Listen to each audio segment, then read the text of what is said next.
Hi guys, Becky Chernek here, and boy, I do have two of the most fantastic people that I know, and Mr. Adam Aarons, who is a dealer principal for the Patriot Subaru, is with us today, as well as Mr. Jeff Stafford, who is VP of the Darwin Automotive. And for those that may not be familiar with me, I have been providing finance and insurance training for automotive dealers, oh gosh, since I founded my company in 2001.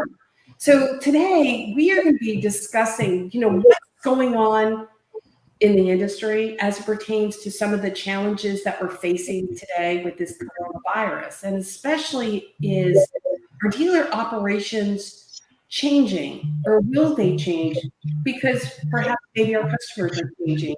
Oh, if not now, in next month or in 3 months. And so by that I mean, will we be putting our F&I online? Will we be doing things that maybe we didn't want to do before, but in order to go ahead and keep that market share intact, that we'll have to go ahead and embrace these new technologies, engage customers in different ways that perhaps we're not even used to. So with that, let me go ahead and bring on Adam Aarons and Jeff Stafford. Thank you so much for being here with us today. So Adam, if you wouldn't mind, please introduce yourself to those that may not know who you are, which I can imagine that they wouldn't. I'm Adam. I am fortunate enough to have a few retail car dealerships in Maine, Massachusetts, New Hampshire. We've been kind of affected by what's going on there, but we're also trying to take the time to figure out what's going to change during the crisis, how we're going to change our business, and hopefully thrive rather than just survive. So that's kind of been our mantra for the last couple of, call it 8 to 10 days. And Jeff Stafford, welcome. So what are your, what do you do? And tell us, what are your dealers saying and doing about this whole thing? Well, first off, Becky, thanks for having me. I think like everybody else, we're in the same position as, the dealers are our customers, and it's the lifeblood of our organization. We do have the benefit of having versatile product selection though. So we've actually kind of got some negative and positive happening at the same time, where a lot of people are interested now in the digital retailing and the remote connection that maybe weren't ready to make that. So we're seeing a lot of that shift in focus, but at the same time, dealing with the dealerships that, where volume's going down for everybody, and our large partners, the F&I product agencies, and how it's affecting everybody. It's just a really tough time to manage through, for sure.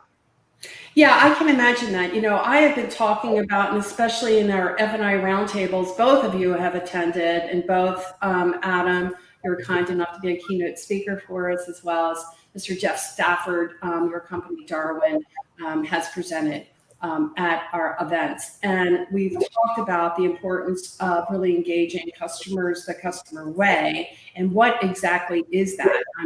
Do more customers, do you think, want to communicate via online? Do they want to go ahead and take that transaction from the time a customer, do they want to complete the transaction completely online? And maybe have more of an express valet type service, whether they pick the vehicle up at the dealership or home delivery. How do you all see that? So we've been doing some of that, and that continues to grow. We start the transaction usually through the internet, email, phone call, whatever it may be. We don't really rely on people walking into the dealership anymore. And when we do, we ask them if they want to start the transaction from their couch or in the dealership, and then we let them know that there's a way for them to do everything from home if they choose to. But I'm gonna take you a little bit sideways from where that question was. Okay. There has never been a time where it was more important to educate your sales team members about the finance process and the payment process, right? So right now, assuming that 20 to 30 or 40%, maybe even more of the people in this country are going to be temporarily unemployed, they all have questions about what happens with their car payment. And I can't imagine 150 million or 200 million people calling the lenders tomorrow and saying, what am I supposed to do? I think it's incumbent upon everybody who works in the dealership, who has a relationship with a customer, to understand what that customer is going through and to be able to be their concierge. This is a time of crisis where people will remember what you did when they were confused. And our message to everybody, including our associates now, is clarity in the confusion. So I'm hoping that we can continue to educate our staff so they can educate their customers, both on how the finance process works, how it can be transparent, and then how to help people who are in crisis. And so I couldn't agree, obviously, with you more on that, because how important is it to help the customer, walk that customer through some of their payment obligations, and what exactly are the steps? And there's unfortunately, thousands of individuals that are no longer working right now. Jeff, how do you see that as far as ways F&I people can do a better job in connecting with the customer, engaging with the customer earlier on? I mean, are they as comfortable in offering customers maybe with a webinar, Skype type, real-time conversations? Are they doing that today? I see it two ways. You've got to maximize every deal you do get, right, in a compliant way, and then you also have to maximize the time. To Adam's point, I think it's a great idea that now that you have so much more time in between customers, what can you do to be positive? And we're actually doing the same thing corporately at Darwin, where a lot of our trainers that would be on the street doing kickoffs, we're now making sure that they're getting the most out of the software. So to his point, making sure they're getting the most out of the products, or making sure they're happy with their purchase, or answering questions and concerns, whether I should make my payment or not, and how that would adversely affect credit potentially. And there's so many unknowns still, with what's going on. But, I think if your default is, what can I do that's like the next best thing to do? You're heading in the right direction, because, we're trying to treat this as almost like a halftime. I mean, since digital retailing's been out for years, if you think about it, the economy's been just growing and it's the best as it can be, right? So many dealers are thinking, why would I want to change anything? And in some instances, it is tough to argue with that, right? Everything's going great. This is causing everybody to look at, okay, and the people that were on the sidelines, I do need to prepare for next time. I do need to prepare for the future. And I do need to be able to connect with consumers remotely if that's what they want to do. As a company, we don't want to force anybody into any one thing. So while we can do all the cool remote tablet-based stuff, we always still have an outlet for a paper process or a face-to-face connection. So we've internally tried to be a platform where it can accommodate whatever selling style that, the dealers, wherever they're at on that journey, I guess you should say. Well, ironically, we talk about this, and we talked about this in the F&I roundtable with Adam, and, talked about this earlier. I worked with Adam Aarons, and he was my mentor for several years, and he kicked off the AutoNation stores when we implemented this menu. And I will tell you, we had to meet customers in a foreign territory out there in the middle of a showroom, and it was odd. It was weird. It was uncomfortable. I was really good at box closing. I was probably one of the best when it comes to bringing the customers to my office and closing them down and doing my thing. And there weren't too many females, frankly, at the time when I was working with GM&A. But it was different. It was uncomfortable. And I didn't, but at the same time, it was exciting. It was new. And we found out, customers kind of liked it. And the more that I got myself out of that box mentality, the more that I realized, there is a new world out here. There's new options. There's new strategies that really can make a big difference. And when you know it, here are customers for the first time. I don't have to box close anyone. I don't have to lie, cheat, or steal. I mean, not to say that I was before. I don't think that I was. But I will say that I disclosed everything afterwards, Adam. Don't even worry about it. But at this time, though, it was being upfront. Customers understood, like we talked about that base payment. They understood the terms of the sale. They understood the products that they purchased. There was no one coming out of the ether. It was a remarkable experience in my life. And so as much as that touched me, and it did for a very long time in my career, and made a huge impact in my career, I will say that. Because everybody and their mother said it wasn't going to work. You can't do this, Becky. You can't be upfront and still be profitable. It's not going to work. But engage the customer way. It's actually a very similar, because we were, so a lot of us at Darwin, we were there at Menu Vantage, and people were first getting the menus. It's actually a really similar experience that we're seeing with the migration to digital retailing, where, you had your early adopters in the menu. And then what did it take for the most part? It took people making more money, right? It took I don't have to step sell. I remember one of our first customers in North Carolina. I remember because we printed a testimonial poster. LoJack was a product that they had and they never sold. And we put it on the menu, and he sold 15 LoJack policies in the first month and won a trip to Disney World from LoJack. And so it took the whole, all right, the early adopters are good. Wait, you're actually making more money with digital retailing? You're not losing gross? Okay, and then you start to see the growth. But again, going back to, well, now there's a lot of dealers that are really feeling like, just saying, from what we've seen in just the last week alone, the activity around digital retailing space, and not just us, all our, all the other digital retailing providers as well. The people that were sitting there saying, you know what?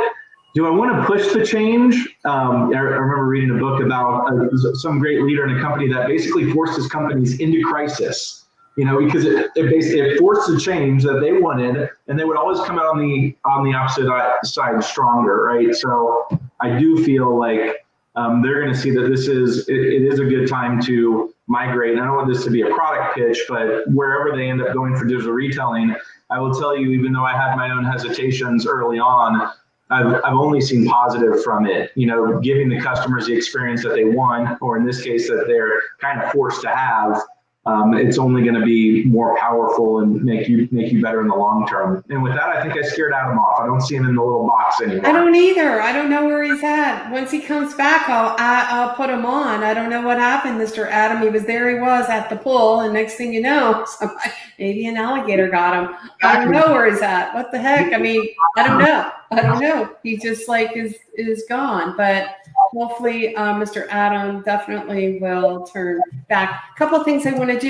In the meantime, while Adam finds his way back, I wanted to say hi to some of the people that are here attending, and Laura Berman. Yay, Laura. She was also attending. You remember meeting Laura at the F&I Roundtable in Baltimore. So good to see you, Laura. I'm glad you could be here.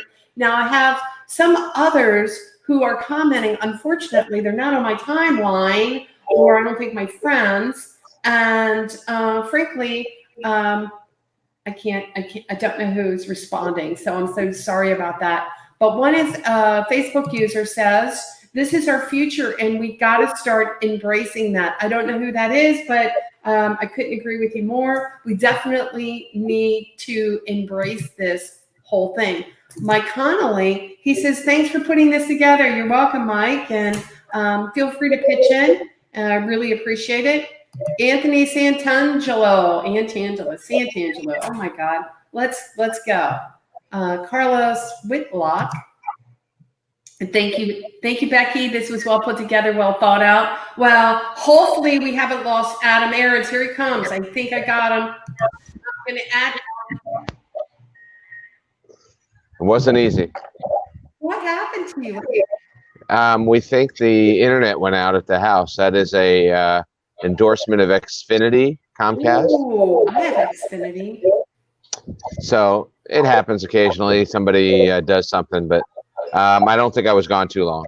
No, I'm glad you're back. I was just going through the comments, and I'm glad that I did, thinking and knowing that you'd be back. But Carlos Whitlock is saying, thank you, Becky. This was well put together, well thought out. Thank you, guys. I appreciate that. And then we have been online for Norm's RV. We do live PowerPoint presentations, and it's working very well. You know what? I was going to talk about the RV side of things, but I thought, man, we're having enough tough times with the car business, let alone the RV business, But hell, I mean, that's fantastic. That is really fantastic. So I'm not totally out of my mind, right? We're not totally out of our mind. So that's good because, you know, I mean, there are many dealerships, let's face it, that are doing outside deliveries as well, out of state deliveries. I mean, what are they doing? Are they not even offering their menus up front? Or, you know, one of the benefits that I love about Darwin Digital, you know I love, is the fact that you can send the email, text it to somebody, the menu, to somebody, to someone's home, their office. There should be absolutely no reason why we can't go ahead and present a menu to a customer off-site, on-site, wherever site, on the service end. I mean, it's flexible. It's engaging. It's one of the reasons we chose to partner with Darwin is the interactive ability to work a menu with a customer. But hopefully I don't get lost again. But I wanted to mention that we're in a very, very unique time. There's more information out there on the internet. There's never been an easier time to sell product, although people are freaked out. We have the majority of the customers qualifying for a 0% interest rate, which means the cost of the product is low, but it's transparent. In other words, if you had a $2,100 product in the past, that could be $40 a month or $42 a month. Now on 72 months, it's under $30 a month. So there's a huge advantage into selling product. Don't misunderstand me. There are less than half the customers that were 2 weeks ago. But there are still customers out there. And I think that a lot of people are panicking and giving up, and we're trying to find a way to communicate with the customer, communicate what our product's value is, what the value proposition is, and let them know that it's never been cheaper to own it. Well, I got to tell you, you know, we talked a little bit about the fact that should dealers differentiate themselves from the rest? I mean, just because somebody else does something, should they keep doing what they've always been doing? Does it make sense that maybe taking a time like this, and this is a difficult time, it's a very challenging time on me, on my family, on lots of other families out there, but do we take a step back or do we take a proactive approach about this whole thing and do as much as we can to implement these best practices that we can make a bigger difference? And I'm not talking just about today. You know, we can talk about today. Today is affecting us, but today is the day that we make these changes for what happens next month and the month ahead of us, right? And 6 months from now. It's not all about today. It's about what we're dealing with in three to 6 months. And I'm going to tell you something, and I want to get both your perspective on this. But, you know, I've had some tell me, Beck, you know, we're just going to wait it out. We're going to keep doing what we've always been doing that made us successful. We don't see the need to change. What do you say to those guys? Jeff? Jeff, you want to go first? I'm not trying to put you on the spot, but I am. Well, I wanted to defer, but so I would, you know, different parts of the country are different dealers in different financial positions. You know, they have different, you know, goals, strategies, right? Some are, you know, riskier, some are safer. There are still dealers out there that we run into that never went to menu selling and have found a way to survive. So, you know, the Darwin software guy wants to say, no, everybody needs to do this and they got to do it and they got to do it on our software. But the reality is, you know, they can probably still find a way to survive in certain parts of the country where they, you know, don't need the latest and greatest to stay competitive because maybe their competitors aren't doing that.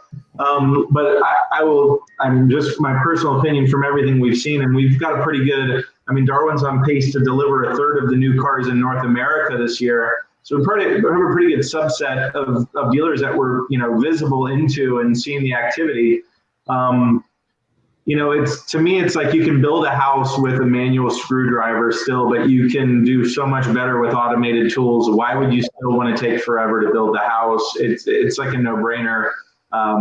Yeah, absolutely. And I just want to throw, because it was on my mind, just from a advice standpoint, because we have a lot of dealers right now, as any other software vendors, that are just getting inundated with requests to pause billing, you know, discount billing, and not every software vendor is going to be in a position to be able to do this.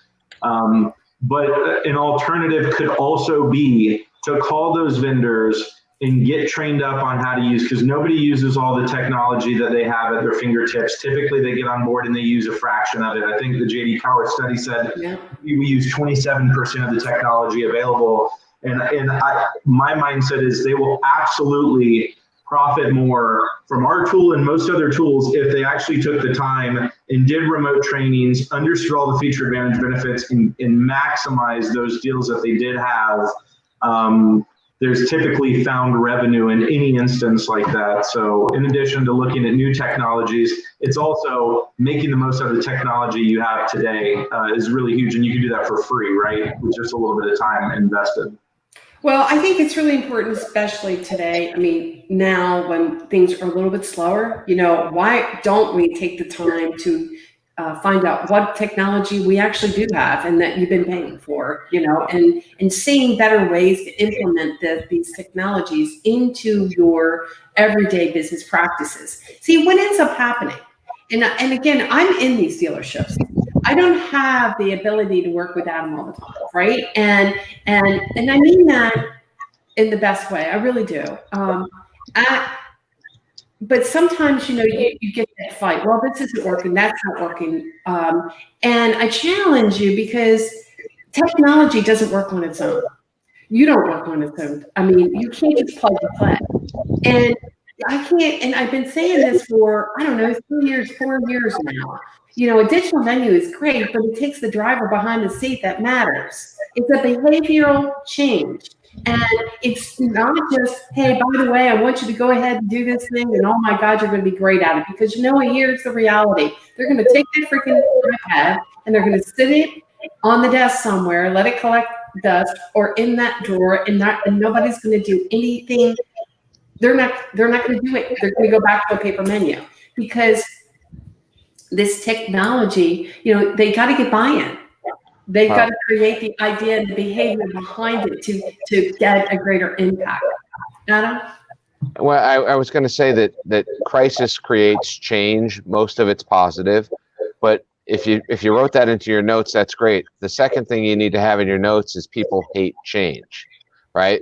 So getting dealers to agree that Jeff's product is valuable, your training is valuable, or a new process is a great way to go is easy. It's getting that person who is not been fired for doing it the way that they've always done it to get them to change. And then I think that maybe the crisis brings the most important word out there, and it does play back to what both of you guys do and I do for a living, and that is that people are at risk of losing their dignity right now. A customer who's never missed a payment in their life on anything is now faced with the fact that they went to work, did a great job, and now they don't have a job. So do some of the people that work in the car business, right? So if we can focus on dignity, the change resistance, and the fact that at the end of this crisis, we're going to come out better. And I can only say that we've chosen not to put our foot on the brake because we think if we go to 0 miles an hour, it's going to be a lot harder to get back up to the 100 miles an hour that we normally run. But if people are sitting at home, losing their dignity amongst their family, if customers are calling a dealership and the dealership doesn't answer the phone because the state has caused them to shut down, then they're going to keep calling somebody to find that answer. So I'm going to beg all of my dealer people out there to find a way to answer the phone, educate your people, and then worry about the other changes that are going to come through this crisis. But if you're trying to figure out how to make more out of F&I, well, the old answer was sell more cars. That's not going to be so easy for the next 30 to 45 days. But it is time to maybe change the way that you do business, try some new things, make sure that when you ask somebody to do something that they're not chastised when they make a mistake. The first time we all do something, second time, third time, fourth time, we're not great at it. But once you've done it for now, I don't know, Jeff, you've never seen F&I done without a menu, right? Right? So that you wouldn't know how to do it the other way. Well, Becky, you and I get to deal with some people who are the exact opposite. They've just never done it digitally. So you have to maintain their dignity, not threaten their job for not doing it, and help them get forward by being there with them and helping them along as they make those changes. So Well, a couple of things I call out. Melissa Burrow, thank you so much. And I'm so glad you could be here with us today. And this Christine Farning, if you're still out there, hopefully you're still out there with us. We are so happy you're able to be here. And again, Carlos Whitlock, thank you again.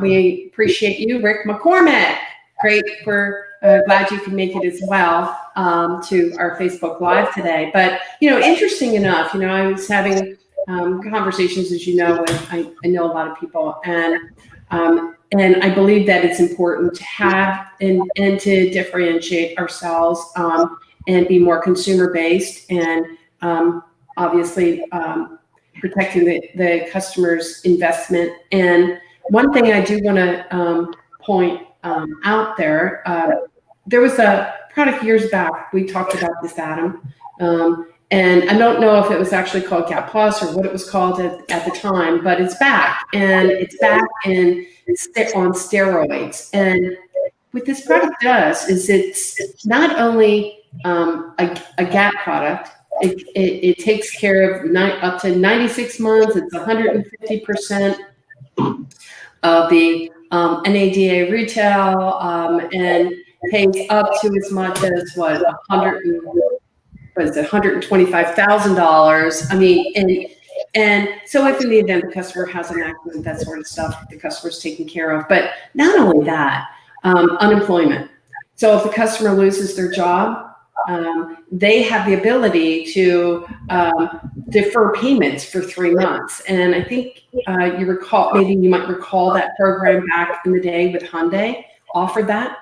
Well, today that program is now available for dealers as well as finance companies, and I think it's a very innovative approach. And especially today, when customers are coming back into the dealership in 2 to 3 months from now, this is going to be, I think, a game changer. I really do. I think that more and more consumers are going to want to protect themselves and their investment, or if they prefer to trade the vehicle in, they can do that. And of course, that anything that meets with that negative equity would be picked up, and the dealer could trade that vehicle back in and sell it. So I think those are really cool options that we should consider or should consider. What are your thoughts with that, Adam? Well, it sounds complex. I mean, I don't have the answers to it, but if you said to a customer right now, which is again this kind of standard situation that is, if you come in today, you can not have a payment for the next 120 days, leave in a new car. And by the way, if this ever happens again, you won't be responsible for the payments while you're out of work. That's pretty easy pitch. The question is it a game changer? Well, it only is if people present it and if people understand it. Something like that is not an F&I only product. It would be something that the salespeople would have to know. Mm-hmm. And this goes back to the original premise when we opened the show, I think, was if you're not training your salespeople to answer the questions that the customer is going to have in a robust and right way, you're going to be in trouble. Because when you call a customer and they tell you that they're out of work, most salespeople are going to hang up unless they've been trained, which is understood. That's why I'm on the phone with you, right? Because before you didn't answer the phone when you were at work, right? So we've come up with kind of a little bit of scripting around that. And again, some of it's stolen from our domestic partners who told me, when I say domestic partners, I mean General Motors, Ford, and Chrysler dealers, who told me, they have this 120 days to first payment with 0 for 84. And they can actually lower somebody's payment and not have a payment until the end of July or the beginning of August. And that's like awesome, right? It gives them at least 3 months to go back to work and try to get their stuff back together. I do. I'm sorry. Didn't mean to. No, go ahead.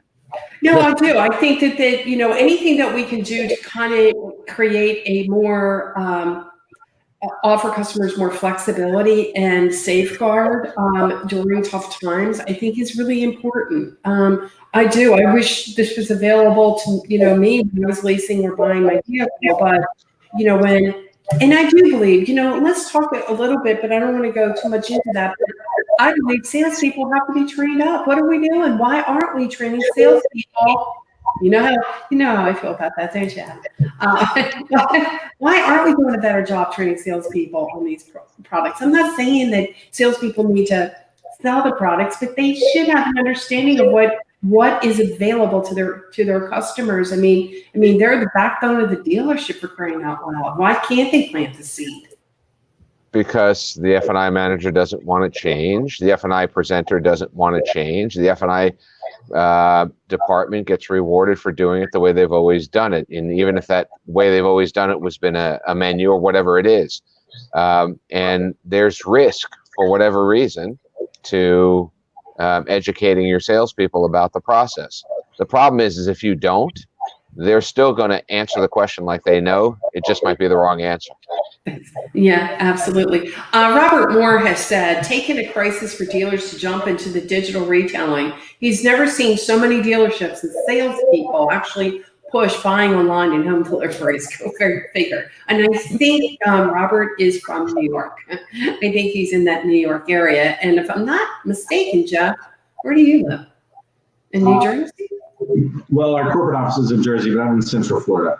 Oh, now you're in Florida. That's right. You're with Adam over there. That's right. But I'm in Maine. I promise you. That's just a backdrop behind me. So Robert Moore says F&I managers should do video calls to do menu. And you all actually have the ability with your digital menu, to be able to offer that. Is that correct, Jeff? Yeah, and the difference is, I think a lot of people, when we've been doing a lot of training over the last week or two. It's actually one of the things we've tried to help our dealers focus on is connecting to customers remotely. And it's not like you're going to email them a menu and have them read it. It's real connection, as if it was connecting to the iPad. So they can take it on their phone, they can take it on their home computer, iPad, whatever, literally be in a different state and drag and drop and engage the customers if they were sitting right in front of us. So I always say it's never going to replace the face-to-face, right? But in lieu of that opportunity, it's a really good option to be able to, make sure you're involved, because previously, before the technology was there, it was just a zero deal, right? We didn't have both decision makers, internet customer. I wasn't there for the delivery. It was a lot of zeros on the F&I log that, to Robert's point, even if you don't have Darwin, there's Zoom videos. There's all kinds of things you can do creatively. The RV person who's doing PowerPoint presentations, any of that is better than nothing. And a lot of it just takes a minute and just, coming over the hump. To his point, people don't like to change. Well, I've never done it. I've never called a customer. Well, write yourself a little script, and what are you going to say, right? Well, important part of the process, if you have a few minutes, I can help expedite your delivery, is a really good lead in. Every customer wants to hear about expediting their delivery. So if you introduce yourself, I'm the business manager, I can help get some of this out of the way to expedite your delivery. I promise you, most of your customers are going to give you the opportunity to connect and do your thing. So absolutely, I'd second his sentiment. Do whatever you can to connect and present as if they were right in front of you. Well, I think one of the hardest things is this video. And I know how, for me, when I first got on Facebook Live, that was still pretty incredible for me. I just and I'll tell you right now, it wasn't until, again, I told you how long I've known Adam, but I'll never forget when I had to go ahead and present in front of a group. I thought I was going to get sick. And I was very uncomfortable. And I tell you right now, I would have bet anyone $100,000 that I would never, ever, ever be a consultant in front of a group and do workshops. Never. In the middle, just wasn't me. But the more you do, the better you get. It's where I'm trying to go with that. I remember when, I took the seat on the F&I Today show as the F&I host, and I thought, I'm going to dive right now. I think I am. I'm definitely going to dive right now. And,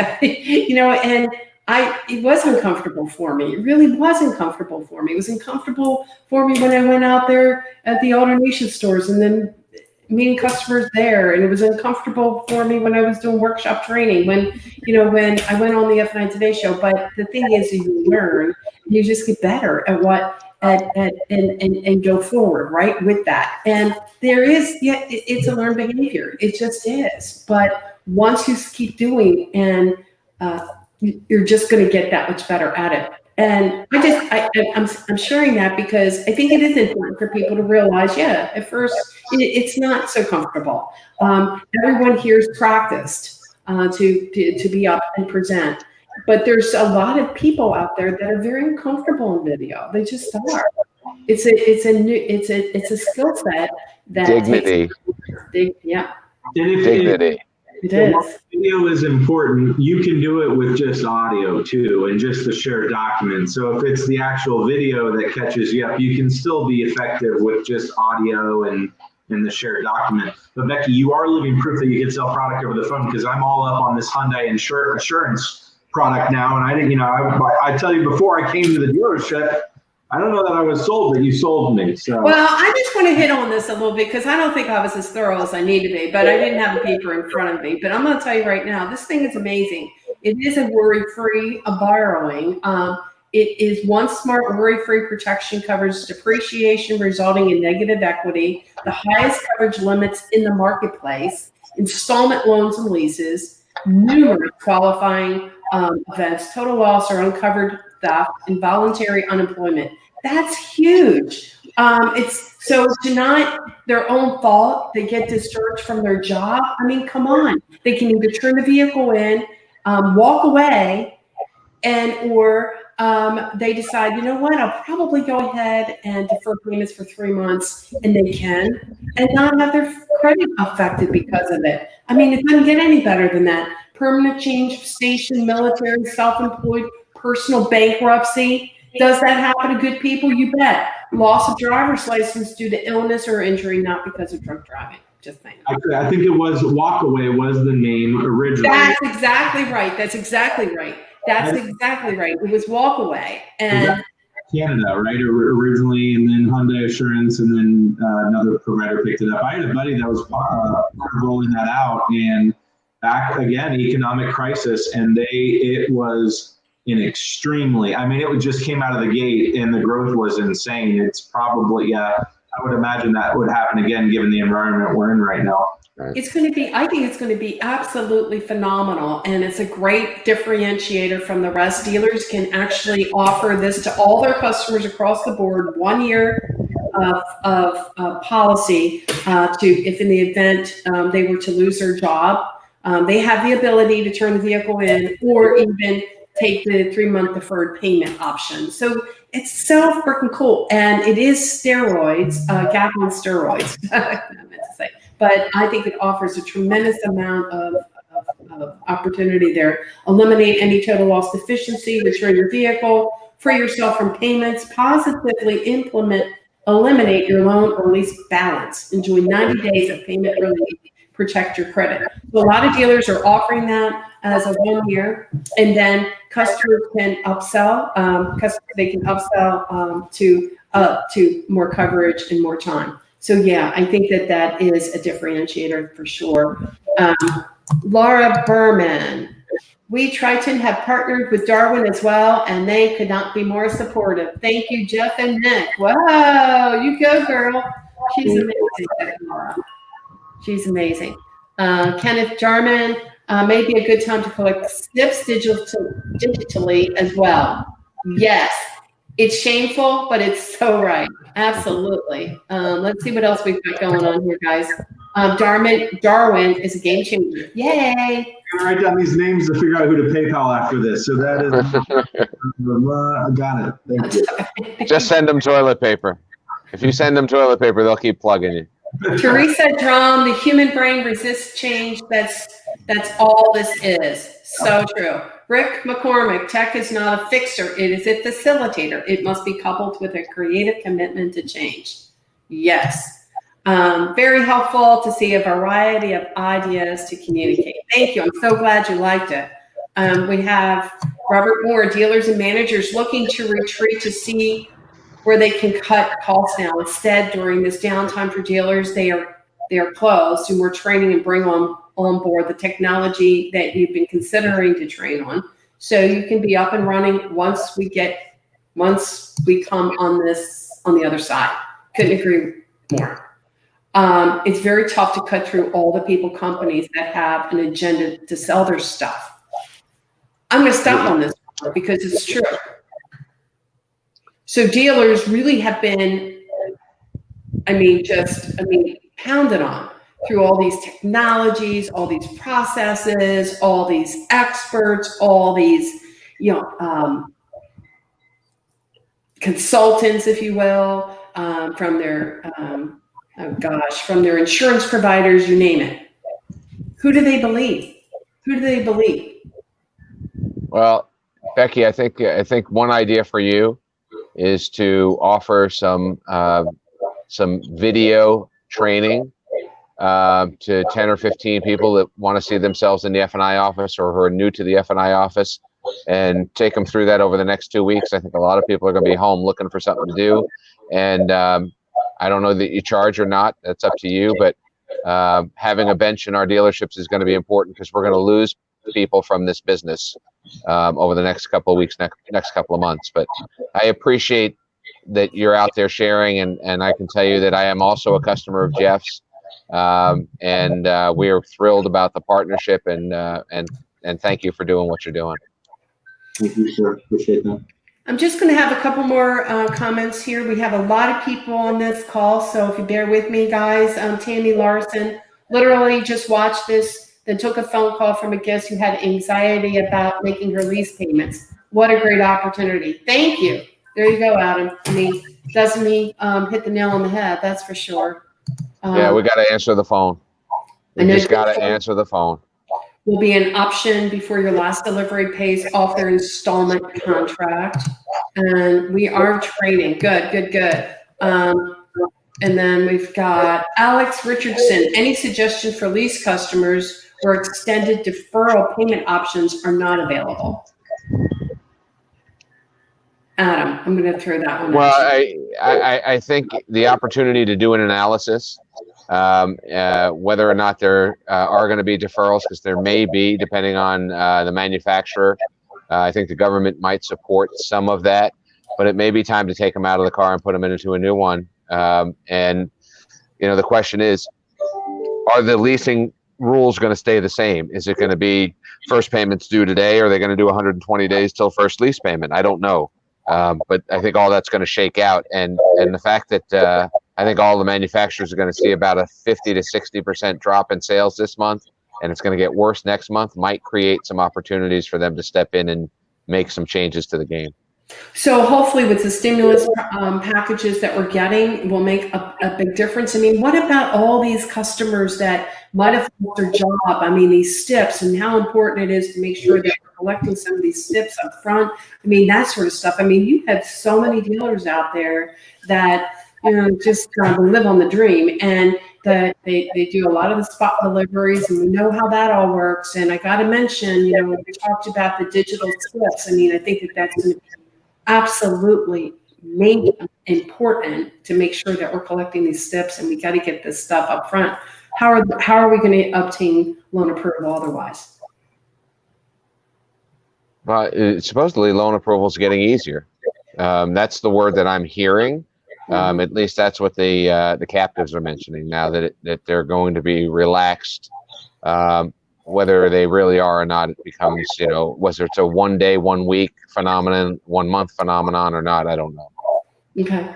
Well, be interesting to see what's happening, on that as well. But I think, again, if we do more of the digital, streamlining the process and gathering this information up front earlier on in the process, I think we can minimize some of this stuff anyway. We can make sure that the customers landed on the right car that they belong on.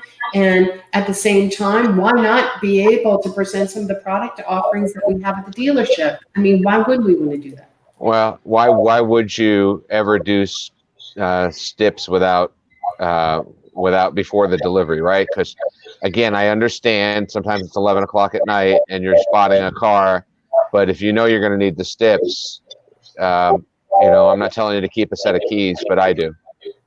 Well, I'm going to tell you, there's a lot, like I said, a lot of these guys living on the dream. And so they're thinking, I got this, no worries, we'll go ahead. And meanwhile, the customer goes down the street. Next thing you know, the next day, unfortunately, they're unemployed. So what are banks doing about all this? I don't know. So I just think even because of that, makes more sense to make sure that we can gather some of this information earlier on anyway. Why can't we make sure the customer's on the right vehicle and before they pop into the dealership? And you know what? I don't see a lot of people popping into the dealership and waiting all day. I just don't get that whole thing.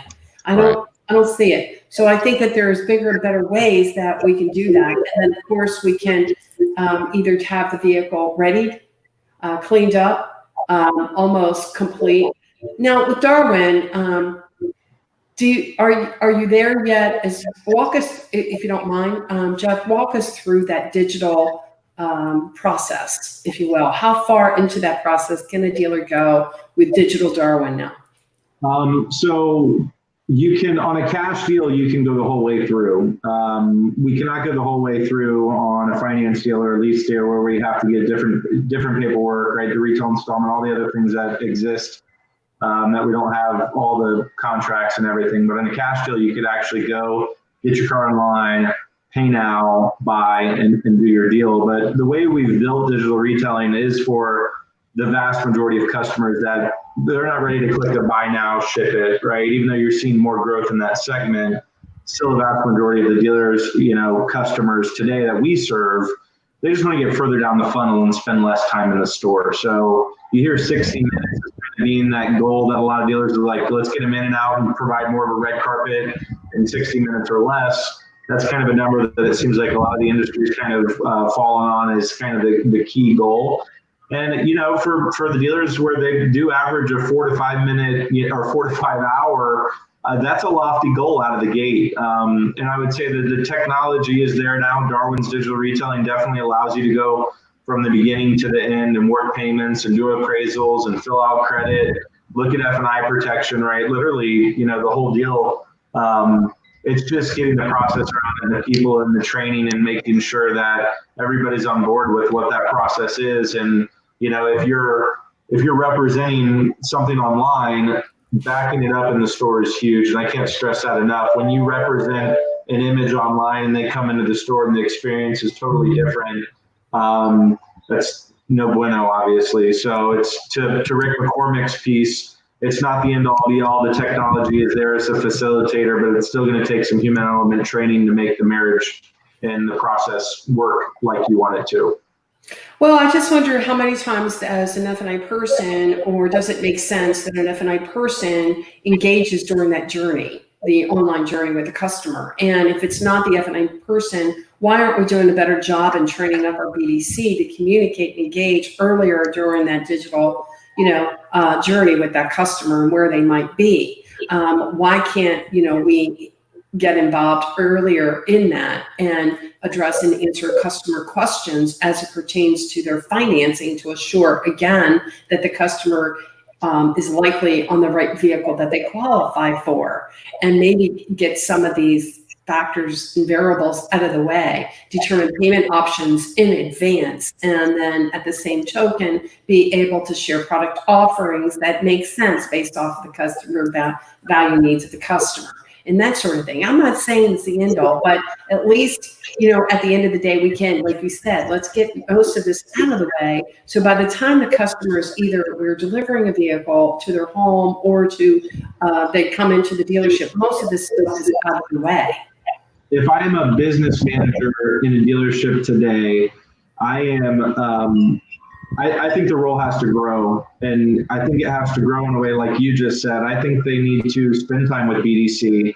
I think to Adam's point earlier, where I don't trust a salesperson to talk about F&I, maybe that actually falls more on the business manager and the sales manager to ensure proper training, because they are going to get questions. What are they going to say? If I've got time, I am training everybody within my dealership, service included, advisors, equity managers, BDC salespeople, and I'm bringing more value to a dealership, right? I'm doing more. I'm not sitting in the finance office waiting for the next customer in 3 hours. They can do so much more. They can build so much more product awareness. They can work with the website providers to get the F&I information online, maybe some personalized videos, so the customers that are shopping, they get exposed earlier in the process. Again, these are all things they can do for free with just a little bit of time and energy that, I can't remember if I mentioned this or not, things are going quickly these days, but treating this as like halftime.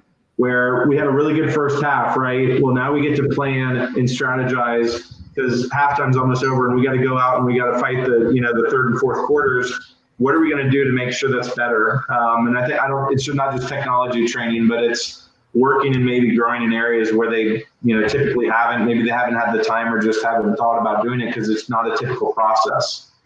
Well, I wanted to throw something at you because I really believe, I think you're onto something here. I had a conversation earlier the other day, if you will, and I personally go nameless, but they're saying through this whole experience that, online experience, that perhaps maybe the sales manager, maybe that role is changing too. That maybe you're going to be training up more of a single sales associate and in step with an F&I professional, more or less BDC F&I professional that will align that transaction. I'll put this out there. What do we need a sales manager for? Well, the question becomes, what do you need anybody for, right? Mm-hmm. And once you realize that your people are your most important asset, and they trust you that the changes that you're going to make are going to make sense for them, but you need people to list the things that they're responsible for. Most sales managers close deals. Most F&I managers sell product and get funding. There are worlds out there in this, that are successfully having one person do both of those and sell the car, right? There are places where they have 7 managers and 7 salespeople, and there are places where they have 4 managers and 70 salespeople, right? So there's just different ways of doing it, with the margins going where they're going. To be the most valuable tool in the shed is you're going to have to be able to do a number of things. I'm not saying that those individual roles are going to go away, but I've now watched a salesperson sell 100 cars a month with their own F&I manager. Mm-hmm. And I've watched the rest of the world sell 10 cars a month per salesperson for 35 years. I think the guy who's selling 100, the person who's selling 100 or 120 is doing it better than most of us are. And their people are still producing and going through the F&I process, and doing all the paperwork and doing everything with less people. If I can find a way to give people more swings at the bat and be confident that those swings are done well in the customer's eyes and the company's eyes, then we've got a reason to make change. But yeah, we would certainly like a more efficient process, both for the customer and for the company. And yeah, it stands to reason. I don't know. I don't have the answer to that. I just thought that conversation was rather, was interesting because, again, we do need to shorten it up, and we have to take a proactive role in making sure that we're engaging I keep saying this, engage the customer way, and it could be our way too. It can be both ways, right? And right. I don't know a dealer that wants, well, I do, but maybe they need to rethink that. Why wouldn't we want to go ahead and shorten that whole process and make sure, again, that customer's on the right car to begin with? Why do we continue to drag somebody in a dealership with this antiquated BDC word track stuff? Don't worry about your rate. Don't worry about this. Don't worry about that. Just get your butt in here and we'll figure it all out. Well, I hear you, but and I get that because we want to sell cars and because we want to get the customer in the dealership in order to sell cars. I'm not saying I don't understand that, but doesn't it make more sense to see? I mean, I always felt that, hey, if I could flush some of this out earlier on and determine what cars would be most meet the customer needs, as well as being able to obtain loan approval, wouldn't that be smart to do that first? And position as well as the customer rather than drag them in there? And how many hours and how many days does it take? Well, it's clear that if your BDC is asked every day how many appointments they have, right. then you're measuring appointments as opposed to measuring different things. And our philosophy has always been change what you measure, you'll change what you get, right? So if you want to sell more cars per person, that's a different measurement. If everything is always about the way we've always done it before in that change resistance. And I apologize, Beck. I love you guys, and I appreciate the opportunity to share, but I have to go. Okay. Well, this is good time. I don't want to bust anybody's chops, but there's an opportunity for all of us to grow through this. Just remember that word dignity, and take the fear out of people as much as you possibly can, and we will thrive through this. So love you guys. Well, Adam, I want to thank you first of all before you leave out of here. Christine Farnan says, totally agree with Adam. Becky, many dealers need you. Let's go. So I want to thank you again for taking the time to be here. Really appreciate it. And everyone else for being on this live, Facebook Live with us. And Jeff Stafford, again, thank you so much for being on here today with us as well and sharing your wisdom as well as Adam. So y'all have a good rest of the day. Thanks again, guys. Thank you. Stay disinfected. Stay disinfected. You got it. Thank you. Thank you. Bye.